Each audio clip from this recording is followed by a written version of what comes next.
Hey, what's up? Welcome to Solution. We're going through the spiritual principles. We are addressing the spiritual principles associated with step 9, which is, there's a few, but which one are we talking about? Well, we can touch on all of them, I think. Forgiveness, love, and humility. I think we've spoken fairly in depthly about love and humility already. Yeah, but with relation to the step.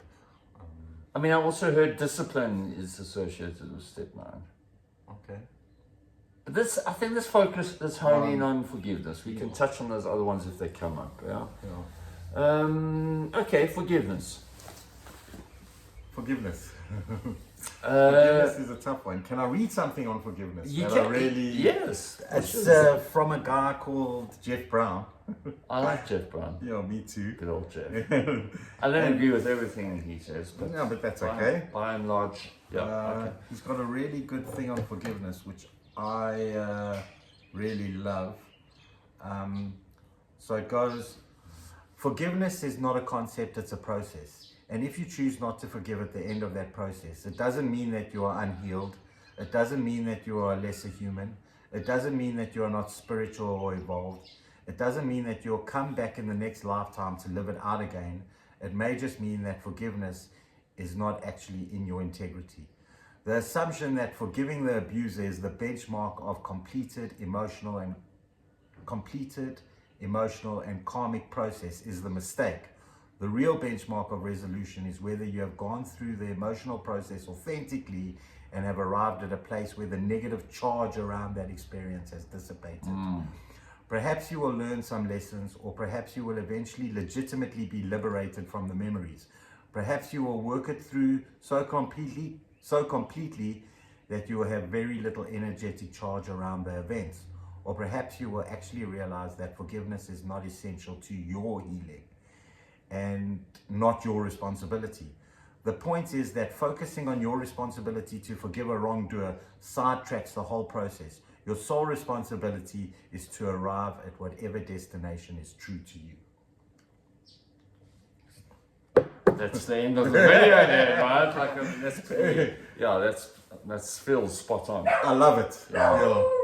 Zoogie! Yeah, so not that this is really pertinent to the point, because everything that's gold in there is gold. Like, I mean, the thing about Jeff Brown is he kind of like, he makes some emphatic statements around certain things, which I don't think he is the authority of all things spiritual to be making those statements. But nonetheless, the essence around arriving at a place where the negative charge That's it.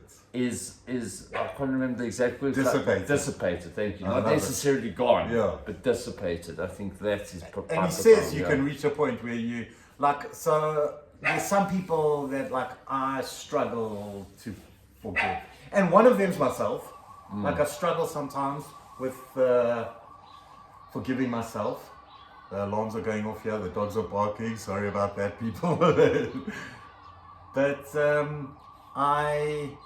I have forgiven myself to the degree where that negative charge around it has dissipated. Yeah. I think if I still feel some remorse and some anger towards myself for some of my behaviors in the past, which were really disgusting. And if I didn't feel that way, I think I'd be a sociopath or a psychopath, which I don't think I am at this point. So look, we are strictly talking here about the forgiveness we need to extend towards others or ourselves. Yeah, we're not talking here about the forgiveness that we would like to be extended towards us by others, right? It's forgiveness in our own practice. Exactly. And if I'm not willing to forgive, then how can I be forgiven? Sorry about that alarm. Hopefully it's not too clear live in the video. Exactly, dude. Like, I think it's a bit hypocritical. I mean, not a bit, a lot. It's a lot hypocritical. It's completely hypocritical to be going out making amends to people, hoping that they'll forgive us when we're not prepared to extend that towards others. Yeah. I mean, in some cases, I know you have one in particular. You mentioned that you feel. I think your words to me were, "You'll never forgive that person." Those were my words. Right. So And I could be wrong in that statement, because maybe if they came to me with some sort of like acknowledgement of like the severe harm that was caused to me, then maybe I could forgive that person. I feel genuinely that I am a very forgiving person. I really do. But there's some people, well, there's one in particular that I just feel like I can't forgive. But that negative charge around the situation has dissipated. Yeah. Look, I mean, I think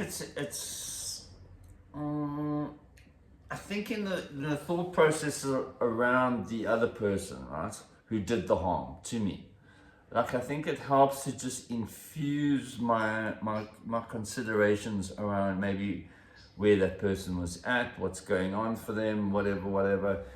Not so much to arrive at a point where we're excusing their behavior. I think we're just actually empowering ourselves with some bigger objectivity around the point. And it may not soften the blow in any way, shape, form.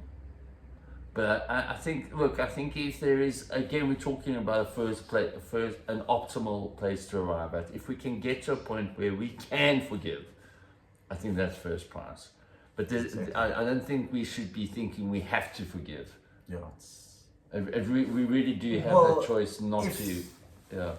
If someone is doing these steps, they encourage you that you like kind of have to forgive, and I don't see it that way. But that's my own personal journey. However you feel, that's cool. Yeah. If you feel like you have to forgive, I don't think it should be contrived. I don't think it should be contrived, because then you're bypassing it, and you're not actually. It's not authentic. It's like sweeping it under the carpet. Correct. It's going to come back when you lift the carpet up a little bit. Yeah. And sometimes those resentments and those forgiveness come back, and we can rework them again in other ways. Yeah.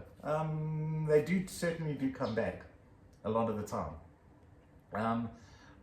But as long as you're moving forward at whatever pace it may be, you're still moving forward. Yeah. That negative charge might be coming back today a little bit stronger, because now I'm thinking about it. But it's a personal thing on how you feel about your forgiveness. And look, I mean, let's unpack what forgiveness actually entails a little bit, because I think forgiveness means a letting go of. It means putting it down. It means I choose to no longer carry this thing. These are my ideas around what forgiveness can mean. I'm not saying that is what it does mean, but as long as I'm harboring a resentment, no matter how small it's become, no matter how no longer charged it is, it still remains something that it might be a smidgen of the weight it once used to be, but I'm still carrying it. And so, I think I need to ask myself, I'm not putting this on you, I'm really speaking generally, like if I am choosing not to offer forgiveness around something, it means I am also choosing to continue carrying that resentment, right?